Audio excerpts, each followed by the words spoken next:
നമസ്കാരം. വടക്കൻ കേരളത്തിലെ വേറിട്ട ഗ്രാമക്കാഴ്ചകൾ തേടി, വിസ്മയ വ്യക്തിത്വങ്ങളെ തേടി ക്യാമറ കണ്ണുമായി ഞങ്ങൾ നടത്തുന്ന യാത്ര നേർക്കാഴ്ച. നേർക്കാഴ്ചയിലേക്ക് മുഴുവൻ പ്രേക്ഷകർക്കും ഹൃദ്യമായ സ്വാഗതം.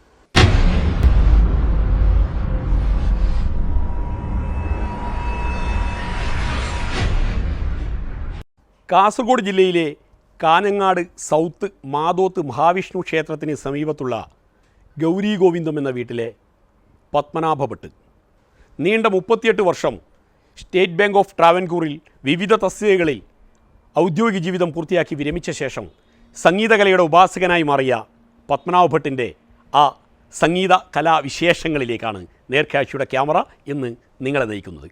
ഒരിക്കൽ കൂടി മാന്യ പ്രേക്ഷകർക്ക് നേർക്കാഴ്ചയിലേക്ക് സ്വാഗതം.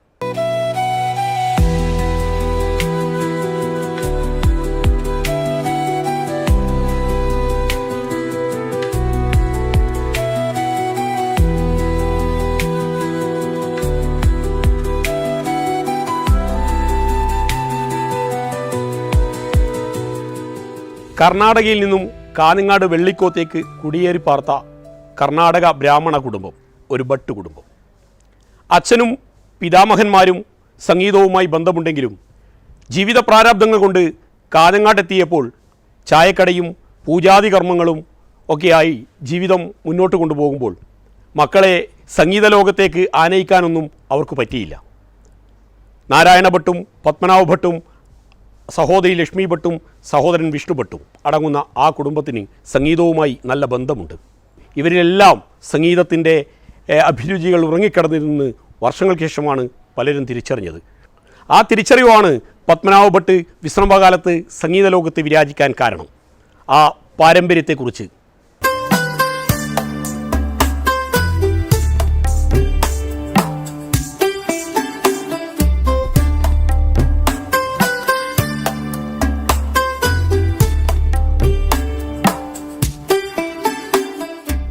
ഞങ്ങൾ അച്ഛന് 4 മക്കളാണ്. അച്ഛൻ്റെ പേര് ഗോവിന്ദ ഭട്ട്. കന്നഡ മാത്രമേ സംസാരിക്കുള്ളൂ, കന്നഡ മാത്രമേ അറിയുള്ളൂ. മലയാളം ഇവിടെ വന്ന ശേഷം സംസാരിക്കാൻ തുടങ്ങിയത്. അതുപോലെ അമ്മയും അങ്ങനെ തന്നെ.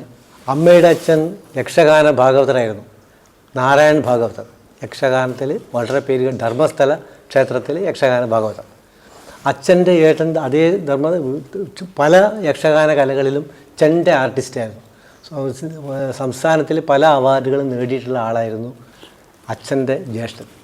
പക്ഷേ അച്ഛനും അമ്മയും ഇതുവരെ, ഞാൻ കാണുന്ന സമയം വരെ ഇതുവരെ പാടുകയോ മൂടുകയോ കലാ സംസ്കാരം ഒരു കാര്യങ്ങളും പുറത്ത് കൊണ്ടുവന്നേ ഉണ്ടായിരുന്നില്ല. പക്ഷേ അച്ഛൻ്റെയും ഏകദേശം 60-75 70 വയസ്സാകുമ്പോഴേക്കും അച്ഛൻ ഹോട്ടലിൽ ചെറിയ ചായക്കട ഉണ്ടായിരുന്നു, അത് അമ്പലത്തിൽ ശാന്തി ഉണ്ടായിരുന്നു. ഇതൊക്കെ കഴിഞ്ഞ് വിശ്രമ ജീവിതത്തിലാണ് അച്ഛനും തബല അറിയാമെന്നുള്ള കാര്യം ഞങ്ങളൊക്കെ മനസ്സിലാക്കുന്നത്. അച്ഛൻ കുറേ കുട്ടികളൊക്കെ തബല പഠിപ്പിച്ചിട്ടുണ്ടായിരുന്നു. ആ തബല പഠിപ്പിച്ച ഒരു കുട്ടി, ഒരു മണിക്കൈ ഉണ്ണി, അദ്ദേഹമാണ് എന്നെ പഠിപ്പിക്കുന്നത്. അപ്പോൾ അച്ഛൻ പഠിപ്പിച്ചുകൊണ്ട് മക്കളെ പഠിപ്പിക്കാൻ പറ്റി എന്നുള്ളത് അങ്ങയുടെ സന്തോഷം, എൻ്റെ സന്തോഷം. അനിയൻ വിഷ്ണു ഭട്ട് എല്ലാവർക്കും അറിയുന്ന വ്യക്തിയാണ്. മിടുക്കനാണ്, ബ്രില്യൻ, ഒരു മഹാപ്രതിഭയാണ്. നേരത്തെ പറഞ്ഞതുപോലെ സംസ്ഥാന അവാർഡ് കിട്ടിയിട്ടുണ്ട്, ദേശീയ അവാർഡ് കിട്ടിയിട്ടുണ്ട്. അപ്പോൾ ഞങ്ങളുടെ കൂടെ ഈ 3 ആൺമക്കളിൽ ഒന്ന് വിഷ്ണു ഭട്ട്, ഏറ്റവും ഇളയത്. രണ്ടാമത് ഞാൻ പത്മനാഭ ഭട്ട്, ഏറ്റവും മൂത്തത് നാരായണ ഭട്ട്. നാരായണ ഭട്ടിനെ കൂടി ഞാൻ പറഞ്ഞില്ല. നാരായണ ഭട്ട് അവിഭക്ത കണ്ണൂർ ജില്ലയിലെ നല്ലൊരു വോളിബോൾ താരം കൂടിയായിരുന്നു. ജിമ്മി ജോർജിൻ്റെ കൂട്ടത്തിലൊക്കെ വോളിബോൾ കളിച്ച ആളായിരുന്നു. ഇപ്പോൾ മകളുടെ കൂട്ടത്തിലാണ് താമസിക്കുന്നത്, കാസർഗോഡ് വിദ്യാനഗറിൽ. അനിയത്തിയുണ്ട്. അനിയത്തിയുടെ 3 പെൺകുട്ടികളാണ്. അവരും പാട്ട് പഠിച്ചില്ല, പക്ഷേ സൂപ്പറായിട്ട് പാടും. സൂപ്പറായിട്ട് പാടുമെന്ന് പറഞ്ഞാൽ അവർ മറ്റേ കർണാടകയിലുള്ള പല TV ചാനലിലും ഒരു ഇതിനൊക്കെ പോയിട്ടുണ്ടായിരുന്നു. അതും പാട്ട് പഠിക്കാതെ, ഇതെല്ലാം കേട്ടുപിടുത്തം മാത്രമേ ഉള്ളൂ. സംഗീതം പഠിച്ചത് അനിയൻ വിഷ്ണു ഭട്ടും പിന്നെ ജ്യേഷ്ഠൻ്റെ മക്കളും, ജ്യേഷ്ഠൻ ഉഷ ഭട്ട്, അവരൊക്കെ നന്നായിട്ട് ഗാനഭൂഷണം പഠിച്ചിട്ടുണ്ട്. നമുക്ക് ഒരുപാട് കുട്ടികളോട് ഇപ്പോഴും പഠിപ്പിച്ചുകൊണ്ടിരിക്കുന്നുണ്ട്. വളരെ ഹാപ്പിയായിട്ട് സന്തോഷമായിട്ടുണ്ട്.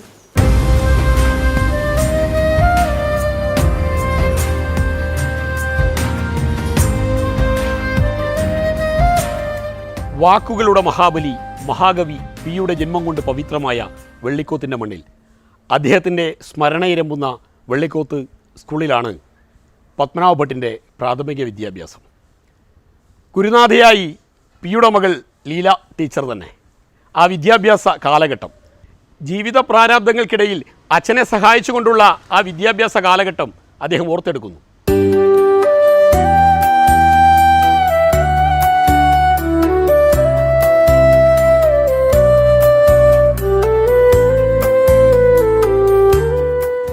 ഞാനും എൻ്റെ അനിയനും പെങ്ങളും എല്ലാവരും ജനിച്ചു വരുന്നത് വെള്ളിക്കോത്ത് തന്നെയാണ്. ജ്യേഷ്ഠൻ മാത്രം അമ്മയുടെ തറവാട്ടിലാണ് ജനിച്ചത്. ഞങ്ങളൊക്കെ വളരെ സന്തോഷകരമായി മാനസിക സന്തോഷമായിട്ടുണ്ടായിരുന്നെങ്കിലും ജീവിതം വളരെ പരിതാപകരമായിരുന്നു. ശരിക്കും പറഞ്ഞാൽ ഒരു നേരത്തെ ആഹാരത്തിന് വരെ വളരെ കഷ്ടമായിരുന്നു. പക്ഷേ നമ്മളൊക്കെ എല്ലാവരും നന്നായിട്ട് എൻജോയ് ചെയ്തിട്ടുണ്ടായിരുന്നു. ഈ സ്കൂളിൽ പോകുന്ന സമയത്ത് 4ാം ക്ലാസ് വരെ 7ാം ക്ലാസ് വരെ വെള്ളിക്കോത്ത് സ്കൂള്, അത് കഴിഞ്ഞ് ദുർഗാ സ്കൂളിൽ 10ാം ക്ലാസ് വരെ, പിന്നെ നെഹ്റു കോളേജിൽ ഗ്രാജുവേഷൻ. അത് ഇങ്ങനെയൊക്കെ ചെയ്യുമ്പോഴും നമുക്ക് ഈ പ്രൈമറി സ്കൂൾ പഠിക്കുമ്പോൾ ഒരു രസം വെച്ചാൽ, പ്രൈമറി ഞാൻ ചെറിയ ചായക്കടി ഉണ്ട് നേരത്തെ പറഞ്ഞു.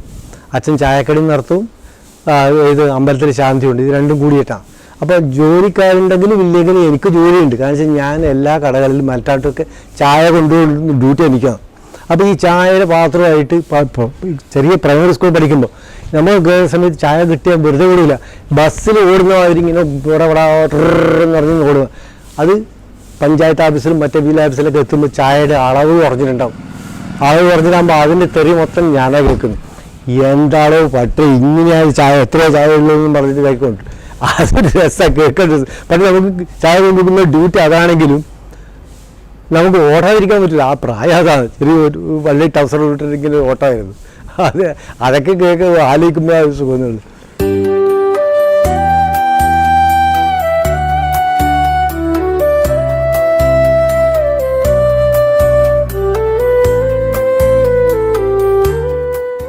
കടമ്മനിട്ടയുടെ ഒരു വരിയുണ്ട് ശാന്ത എന്ന കവിതയിൽ.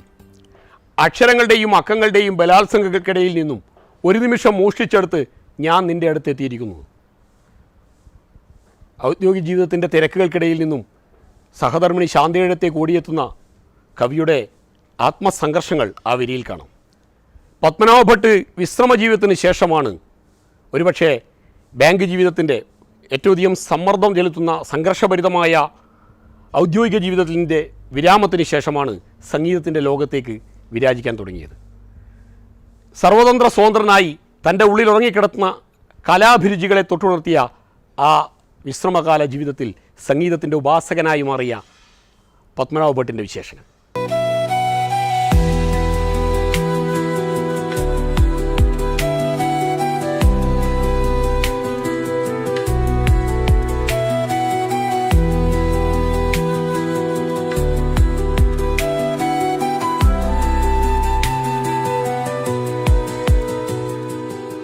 റിട്ടയർ ചെയ്തിട്ടിപ്പോൾ 11 വർഷമായി. അതായത് 71 വയസ്സായി. റിട്ടയർ ചെയ്യുന്നത് വരെ സംഗീതമായിട്ട് എനിക്ക് വലിയ അടുപ്പമൊന്നും ഉണ്ടായിരുന്നില്ല. പക്ഷേ ഹെഡ് ഓഫീസിലുള്ള വർക്ക് ചെയ്യുന്ന സമയത്ത്, ഹെഡ് ഓഫീസ് എന്ന് പറയുമ്പോൾ SBTയുടെ ഹെഡ് ഓഫീസ് വർക്ക് ചെയ്യുന്ന സമയത്ത്, അവിടെ ഈ ലഞ്ച് ബ്രേക്കിൻ്റെ സമയത്ത് ഒരു അരമണിക്കൂർ കാമണിക്കൂർ സർഗ്ഗവേദിയിൽ പരിപാടിയൊക്കെ ഉണ്ടായിരുന്നു. ഒരുപാട് ടോപ്പ് മുതൽ താഴെയുള്ള എല്ലാവരും പങ്കെടുക്കുന്നു. വളരെ ആനന്ദകരമായ സമയമായിരുന്നു. അത് വളരെ കുറച്ച് കാലം മാത്രമേ ഉള്ളൂ. അത് കഴിഞ്ഞ് ബാക്കിയെല്ലാം ബ്രാഞ്ചുകളും മറ്റേ 38 വർഷം അതിനകത്ത് അറ്റൻഡ്. പക്ഷേ സർവീസിന് ശേഷം, റിട്ടയർമെൻറ്റിന് ശേഷം നമുക്ക് വയസ്സന്മാരെന്ന് പറയാൻ പാടില്ല, ഈ 60 വയസ്സ് കഴിഞ്ഞ ചെറുപ്പക്കാരായ ഞങ്ങളെപ്പോലെ കുറേ ആൾക്കാരുണ്ട്. അതിനകത്ത് എല്ലാ വയസ്സും പറയാൻ നോക്കാതെ ഞങ്ങളെല്ലാവരും ഒന്നിച്ചൊരു കൂട്ടായ്മയുണ്ട്. അതിനൊരു ചെറിയ ഉദാഹരണം, കണ്ണൂർ നമ്മുടെ retired bank officers, RBO retired bank officers, ആ റിട്ടയർഡ് ബാങ്ക് ഓഫീസേഴ്സിൻ്റെ ഒരു കൂട്ടായ്മ എന്ന് പറയുന്നത്, അതിനകത്ത് ഞങ്ങൾ എല്ലാ ഗ്രേഡിലുള്ള ഓഫീസേഴ്സും ഉണ്ട്. പക്ഷേ ഒരാളും അങ്ങോട്ടും ഇങ്ങോട്ട് പ്രത്യേകം പറഞ്ഞിട്ട് സാറേ എന്ന് വിളിക്കാൻ പാടില്ല. സാറേ എന്ന് വിളിച്ചു കഴിഞ്ഞാൽ ചെറിയൊരു അകൽച്ച വരുമോ എന്നുള്ള തോന്നലുകൊണ്ട് അത് വേണ്ടതാണ്. അപ്പോൾ ഏട്ടാതും ഏട്ടീനും അത് ആ പറയുന്ന സമയത്ത് അപ്പോൾ ഒരു മാനസികമായിട്ട് നമുക്ക് വേറൊന്നുമില്ല. അപ്പോൾ ഇല്ലാത്ത കഴിവുകളവരൊക്കെ പലരും കൊടുക്കും. നമ്മളതിനകത്ത് ഈ പലർക്കും ഈ ജാനിക എഴുത്തി മറ്റേ ഇവരുടെയൊക്കെ എന്താ മോനെ എൻ്റെ ഈശ്വര ഒന്നും പറഞ്ഞിട്ട് കാര്യമില്ലല്ലോ എന്നുള്ള രീതിയിൽ ഞങ്ങളിങ്ങനെ അങ്ങോട്ടും ഇങ്ങോട്ടും വർത്താനം പറഞ്ഞിട്ടില്ലാകും. അപ്പോൾ പറയുന്ന സമയത്ത് മറ്റുള്ളവർക്ക് സന്തോഷം കിട്ടും, നമുക്ക് സന്തോഷം കിട്ടും. അങ്ങനെ കുറേ സന്തോഷമുള്ള കുറേ സമയമാണ് ഇപ്പോൾ റിട്ടയർമെൻറ്റിന് ശേഷം. അത് ഇപ്പോൾ അടുത്ത കാലത്ത്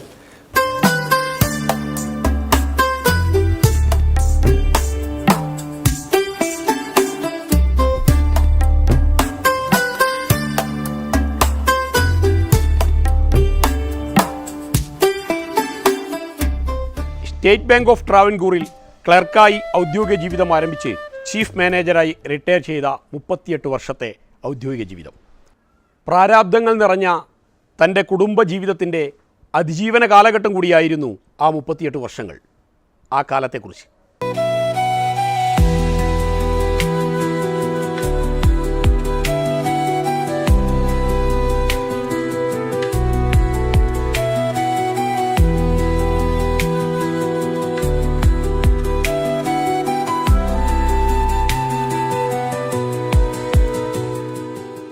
ഗ്രാജുവേഷൻ 76 കഴിഞ്ഞു.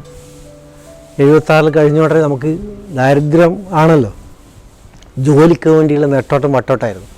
അതിൻ്റെ ജോലിക്ക് വേണ്ട സമയത്ത് KSRTC റിട്ടേൺ ടെസ്റ്റ് ചെയ്ത് അതിന് ഇൻ്റർവ്യൂ, ഫിസിക്കൽ ടെസ്റ്റ് ഇതൊക്കെ വിളിച്ചു.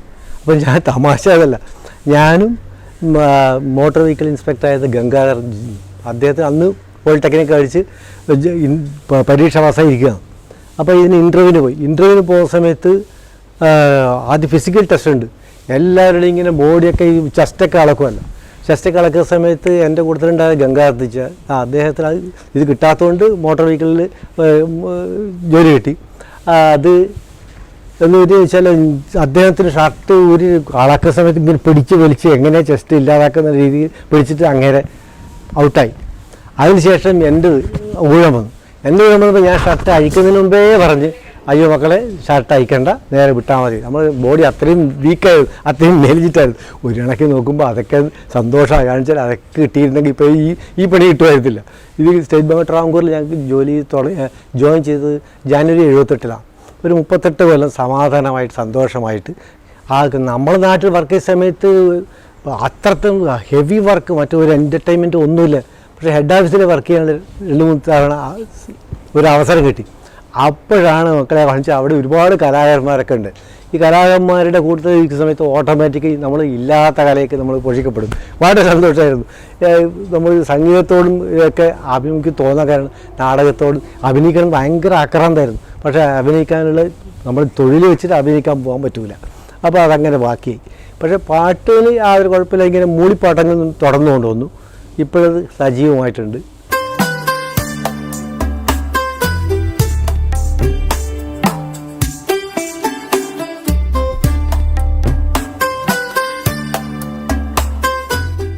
ഔദ്യോഗിക ജീവിതത്തിൽ നിന്നും വിരമിച്ച ശേഷം സംഗീതകലയെ ഉപാസിക്കാൻ തുടങ്ങിയപ്പോൾ പത്മനാഭ ഭട്ട് ആദ്യം പാടിയത് കമുകറ പുരുഷോത്തമൻ്റെ വളരെ മനോഹരമായ ആത്മവിദ്യാലയമേ എന്ന് തുടങ്ങുന്ന ഗാനം. പിന്നീട് അങ്ങോട്ട് പലരും ആ ശബ്ദ സാദൃശ്യത്തെ അംഗീകരിച്ചപ്പോൾ കമുകറയുടെ ആരാധകനായി മാറിയ പത്മനാഭ ഭട്ട് അദ്ദേഹത്തിൻ്റെ പല ഗാനങ്ങളും വേദിയിൽ ആലപിച്ച് തകർത്തിട്ടുണ്ട്. കമുകറയുടെ കുടുംബാംഗങ്ങൾ വരെ അതിനെ അംഗീകാരവുമായി അദ്ദേഹത്തെ തേടിയെത്തി. ആ സംഗീത വിശേഷങ്ങളിലേക്ക്. ആത്മവിദ്യാലയമേ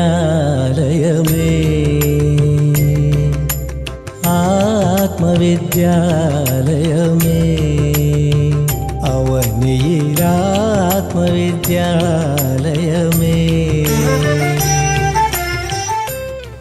കമുകറയുടെ ശബ്ദത്തിന് ഏകദേശം ചെറിയൊരു സാമ്യതയുണ്ടുകളും എല്ലാവരും സുഹൃത്തുക്കളൊക്കെ പറഞ്ഞിട്ടുള്ളതുകൊണ്ട് കമുകറയുടെ പാട്ടുകളാണ് അധികം ഞാൻ ശ്രമിച്ചിട്ടുള്ളത്. പക്ഷേ വലിയ പാട്ടുകാരനൊന്നുമല്ല. ആത്മവിദ്യാലയമേ ഫേസ്ബുക്കിൽ വൈറലായി. ഏകദേശം എനിക്ക് തോന്നുന്നു ഒരു 1 മില്യൺ ആയോ എന്നൊരു ഡൗട്ടുണ്ട്. പക്ഷേ യൂട്യൂബിൽ അത്രയൊന്നും ആയിട്ടില്ല. അങ്ങനെയൊക്കെ കേൾക്കുമ്പോൾ അതൊക്കെ ഒരു ആവേശം കൊണ്ട് കമുകറയുടെ തന്നെ രണ്ടാമത്തെ നാളെ നാളെ എന്നായിട്ടും ഭഗവാനെ കാൺമാൻ ഇത്ര നാളും പുറപ്പെടാത്ത ഞാൻ, അതും കമുകറയുടെ ഇതാണ്. കുറച്ച് ബുദ്ധിമുട്ടുണ്ടെങ്കിലും അത് ലയിച്ച് ഞാൻ തന്നെ കമുകറയാണെന്ന് മനസ്സിൽ വിചാരിച്ചുകൊണ്ട് ചെയ്യിക്കുന്ന സമയത്ത് അത് വലിയ കുഴപ്പമില്ലാതെ ഇങ്ങനെ വരുന്നുണ്ട്. അതുപോലെ തന്നെ ഈശ്വരചിന്ത ഇതൊന്നേ മനുജനു ശാശ്വതമേയുലകിൽ ഈശ്വരചിന്തയിതൊന്നേ മനുജനു ശാശ്വതമേയുലകിൽ. അങ്ങനെ കുറേ കമുകറയൊക്കെ ഒരുപാട് ഇതുണ്ട്. അതിൻ്റെ ഇടയ്ക്ക് ലളിതഗാനം, കമുകറയുടെ ലളിതഗാനമുണ്ട്. ശരറാന്തൽ വെളിച്ചത്തിൽ ശരറാന്തൽ വെളിച്ചത്തിൽ ശയനമുറിയിൽ ഞാൻ ശാകുന്തളം വായിച്ചിരുന്നു. അത് നല്ല ഒരു ഇതാണ്. അതിൻ്റെ എന്ത് കരോക്കെ കിട്ടി ഇപ്പം പാടാൻ മുട്ടി നിൽക്കുന്ന രീതിയിലാണ് നിൽക്കുന്നത്. ഇപ്പോൾ കരോക്കെ ഇല്ലെങ്കിൽ വലിയ പ്രൊഫഷണൽ അല്ലാത്തതുകൊണ്ട് ചെറിയൊരു വിഷമം മാത്രമേ ഉള്ളൂ. ഇല്ലാ ജാതികൾ പെദവിചാരം ഇവിടെ പുക്കവർ ഒരു കൈച്ചാരം. ഇല്ലാ ജാതികൾ പെദവിചാരം. മാനസിക സമ്മർദ്ദം ഏറെ അനുഭവിക്കേണ്ടി വന്നൊരു കാലഘട്ടം തന്നെയാണ് പത്മനാഭ ഭട്ട് എന്ന കലാകാരനും തൻ്റെ ഔദ്യോഗിക ജീവിതം. 2015 വിരമിച്ച ശേഷം അതിനുള്ള ഒരു റിലാക്സ് എന്നതുപോലെ അദ്ദേഹം സംഗീതത്തെയും പാചകത്തെയും യാത്രയെയും ഒപ്പം വായനയെയും സംഗീത പഠനത്തെയും ഒക്കെ സ്വീകരിക്കുകയായിരുന്നു. ജീവിതം ഏറ്റവും സന്തോഷകരമാക്കി മുന്നോട്ട് കൊണ്ടുപോകുന്ന റിട്ടയർമെൻറ്റ് ജീവിതത്തെക്കുറിച്ച്.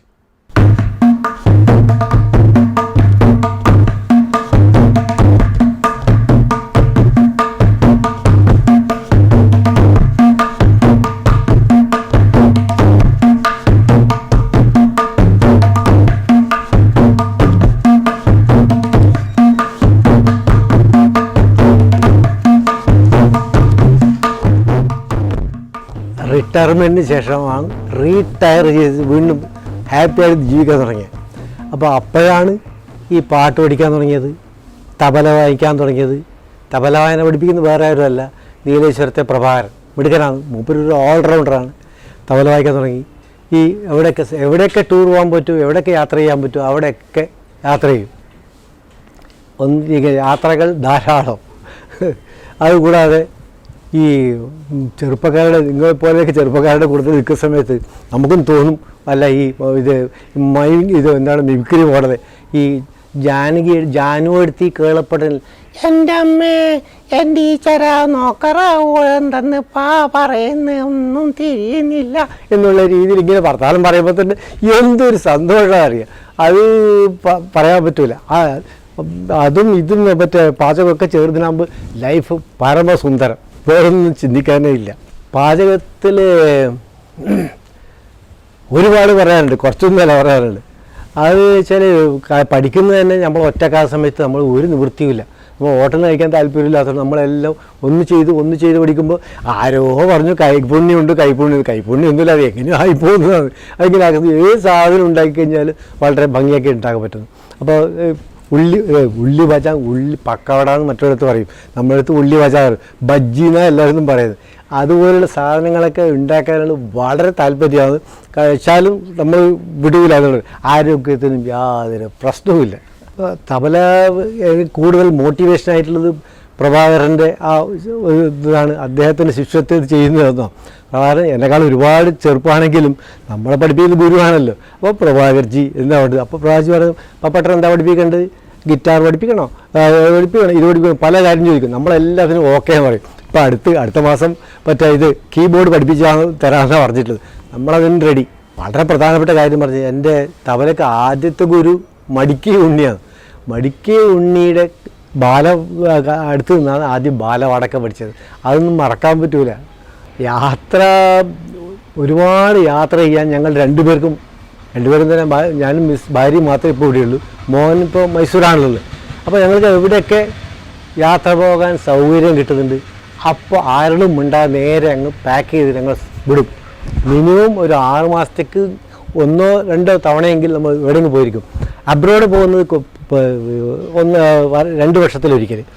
ഈ ബാക്കി ഇന്ത്യനിലെ മറ്റുള്ള എല്ലാ സംസ്ഥാനങ്ങളും എവിടെയൊക്കെ പോകാൻ പറ്റുമോ അവിടെയൊക്കെ പോയിട്ടുണ്ട്. ഇപ്പോൾ അടുത്ത മാസം വീണ്ടും പോകാനുണ്ട്. അതിൻ്റെയൊക്കെ തയ്യാറെടുപ്പിലും സന്തോഷത്തിലുമാണ്. ഒരുപാട് യാത്രയുണ്ടെന്ന് ഞാൻ പറയുകയാണെങ്കിലും അപ്പോൾ എല്ലാവരും വിചാരിക്കും സന്തോഷ് കുളങ്ങര പോയ അത്രയും യാത്ര അത്രയൊന്നും ഇല്ല. അദ്ദേഹം ആനയാണെങ്കിൽ നമ്മൾ ഉറുമ്പ്. നമ്മൾ പോയിരിക്കുന്നത് സിംഗപ്പൂർ, മലേഷ്യ, സ്വിറ്റ്സർലാൻഡ്, തായ്ലൻഡ്, ഈ ദുബായ്, നേപ്പാൾ എന്നുള്ള രീതിയിൽ രാജ്യങ്ങൾ മാത്രമേ ഉള്ളൂ. രാജ്യം അതിനൊക്കെ കുറേ ഉണ്ട്. ചില സമയത്ത് മറന്നു പോകുന്നു, ഇതിൻ്റെ പേര് മറന്നു പോകുന്നു, അതുകൊണ്ടാണ്. പക്ഷേ എല്ലാം നമ്മൾ അടിച്ച് പൊളിച്ച് എൻജോയ് ചെയ്തിട്ടുണ്ട്.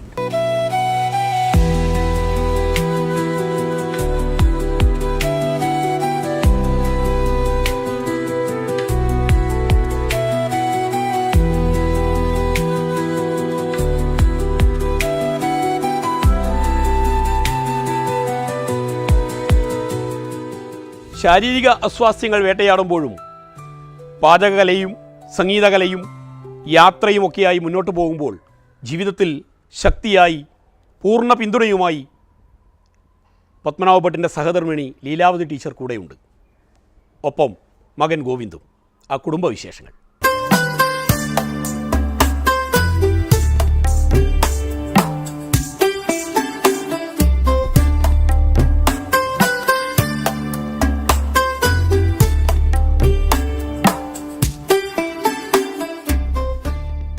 ഇതെൻ്റെ സഹധർമ്മിണി ലീലാവതി. റിട്ടയർ ചെയ്തിട്ട് 5-6 വർഷമായി. ലീലാവതിയുടെ എല്ലാ സഹോദരി സഹോദരന്മാർ എല്ലാവരും അധ്യാപകരുമാണ്. അച്ഛനാണെങ്കിൽ ഹെഡ് മാസ്റ്റർ ആലത്തറ സ്കൂളിൽ റിട്ടയർ ചെയ്ത നാരായണൻ നമ്പൂതിരി, അദ്ദേഹമായിരുന്നു എൻ്റെ ഫാദർ ഇല്ല, ഇവളുടെ അച്ഛൻ. പിന്നെ എനിക്കൊരു മകനേ ഉള്ളൂ, ഗോവിന്ദ്രാജ്. പഠിക്കുന്ന സമയത്ത് കലാപരമായിട്ട് വളരെ സൂപ്പറായി കാണിക്കും. പക്ഷേ ഞങ്ങൾ അത്രത്തോളം അതിന് പ്രോത്സാഹനം കൊടുക്കാതിരുന്നത് ചിലപ്പോൾ ജോലി കിട്ടണ്ടേ, ഈ പാട്ട് പഠിച്ചാൽ പോരല്ലോ എന്നുള്ള ധാരണ എന്താക്കി 8ാം ക്ലാസ് മതി നിൻ്റെ പാട്ട് പഠിച്ചതെന്ന് പറഞ്ഞിട്ട് പഠിക്കാൻ വിട്ടുകൊണ്ടുള്ള കുഴപ്പമാണ് ഇപ്പോൾ പറ്റിയൊന്നും കുഴപ്പമൊന്നും പറ്റില്ല. ഇപ്പോൾ ഇൻഫോസിസിൽ ഗ്രൂപ്പ് GPM നല്ലൊരു പോസ്റ്റിൽ അവിടെ ജോലി ചെയ്യുന്നുണ്ട്. ചെറിയ മോളുമുണ്ട്. ആ കുട്ടിക്കാണെങ്കിൽ പറയേ വേണ്ട, സ്റ്റേജ് ഫിയർ ഇല്ല. ഏതും ഇപ്പോൾ ഭയങ്കര ഓർമ്മശക്തി. അപ്പം തന്നെ സിദ്ധി പേര്, നല്ല രീതിയിൽ നല്ല ടാലൻ്റുള്ള കുട്ടിയാണ്. അതെല്ലാം ആലോചിക്കുമ്പോൾ ഭയങ്കര സന്തോഷമുണ്ട്. മകൻ്റെ ഭാര്യ അവിടെ തന്നെ സോഫ്റ്റ്വെയർ എഞ്ചിനീയറാണ്. വർക്ക് അറ്റ് ഹോം ജോലി ചെയ്തുകൊടുക്കുകയാണ്. അവർ വളരെ ഹാപ്പി ആയിട്ട് നിൽക്കുകയാണ്. മരുമകളുടെ പേര് ദീപിക. പറയാൻ വിട്ടുപോയത്, ലീലാവതി ടീച്ചറാണ്. ടീച്ചർ പണ്ട് സ്കൂളിൽ പഠിപ്പിക്കുന്ന സമയത്ത് എങ്ങനെയൊക്കെ ചെയ്തു അതൊക്കെ തന്നെയാണ് എനിക്കിപ്പോൾ റിട്ടയർമെൻറ്റിന് ശേഷം മൊത്തം കിട്ടുന്നത്. ടീച്ചർ പറയും ഭയഭക്തി ബഹുമാനം ലിയേറ്റീനെ പിടിക്കുന്നത്. നാളെ നാളെ എന്നായിട്ടും ഭഗവാനെ കാൺമാലിത്ര നാളും പുറപ്പെടാത്ത ഞാൻ ഇന്നു ചെല്ലുമ്പോൾ, നാളെ നാളെ എന്നായിട്ടും ഭഗവാനെ കാൺമാലിത്ര നാളും പുറപ്പെടാത്ത ഞാൻ ഇന്നു ചെല്ലുമ്പോൾ, നാളിക നയനനെന്തു തോന്നുമോ. പ്രായം തളർത്താത്ത ആവേശത്തോടെ യാത്രയുടെ, സംഗീതത്തിൻ്റെ, പാചകത്തിൻ്റെ ഉപാസകനായി ജീവിതം ആനന്ദകരമാക്കി മുന്നോട്ട് കൊണ്ടുപോകുന്ന പത്മനാഭ ഭട്ടിൻ്റെ വിശേഷങ്ങളിലേക്കാണ് നേർക്കാഴ്ചയുടെ ക്യാമറ ഇന്ന് നിങ്ങളെ കൂട്ടിക്കൊണ്ടുപോയത്.